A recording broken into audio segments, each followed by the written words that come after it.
Nini kinachomponza Raila Odinga? Mwishoni mwa wiki kumeshuhudiwa kitu ambacho hakijatokea kwa miongo kadhaa. Raila Odinga alizomewa na wananchi alipohudhuria mechi ya soka Jumapili katika kaunti ya Kisii, eneo ambako alikuwa na uhakika wa kuungwa mkono kwa miaka mingi. Hii ina maana gani hasa kwa kiongozi huyu anayesifiwa kama mshawishi mkubwa wa kisiasa, sio ndani ya Kenya tu bali hata nje? Raila Odinga amejidhihirisha kama mdau mkubwa wa siasa za Kenya na Afrika. Unaweza kusema ni miongoni mwa aliyekuwepo, yupo na ataendelea kuwepo katika siasa. Miaka nenda miaka rudi, jina lake Raila limetajika akiwa mchango katika serikali mbalimbali na marais tofauti wakilazimika kufanya kazi ima kwa hiari au kwa mazingira ya kulazimishwa kisiasa. Wachambuzi wa kisiasa wametofautiana juu ya mbinu yake, wengine wakiona ni kinyonga anayegeuka rangi kuendana na serikali na siasa zilizopo nchini, pengine kwa maslahi yake, huku wengine wakimchukulia kama profesa wa siasa anayejua kucheza kulingana na mwelekeo wa siasa.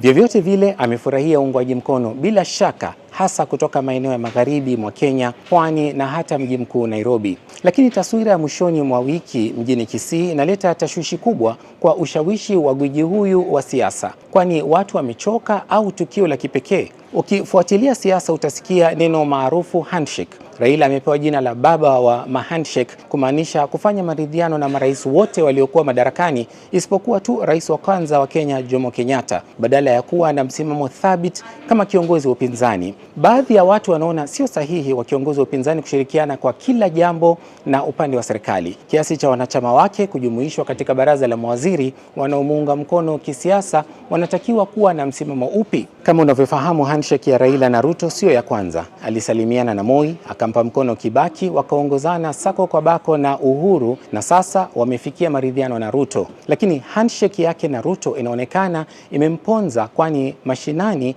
ni kama wafuasi wake hawajaridhishwa. Wengine wanaona kama njama ya Ruto kukandamiza upinzani huku akijiandaa kwa uchaguzi wa mwaka 2027. Kwa wengine ni ishara ya kuchoka kwa Raila au kushindwa kudhibiti siasa za upinzani, na hata pengine ushawishi wake kisiasa unafifia na ni fursa yake sasa kupumzika. Lakini yeye mwenyewe anasisitiza bado yuko ngangari. Licha ya kushindwa katika uchaguzi wa wenyekiti wa tume ya AU, amerudi nyumbani na akarudi ulingoni. Handshake yake na Ruto bado inajadiliwa, lengo lake ni nini haswa. Lakini ikiwa mtindo mpya unaojitokeza ni kuzomewa kama ilivyoonekana Kisii, basi nini mustakabali wa Raila katika uchaguzi ujao mwaka 2027?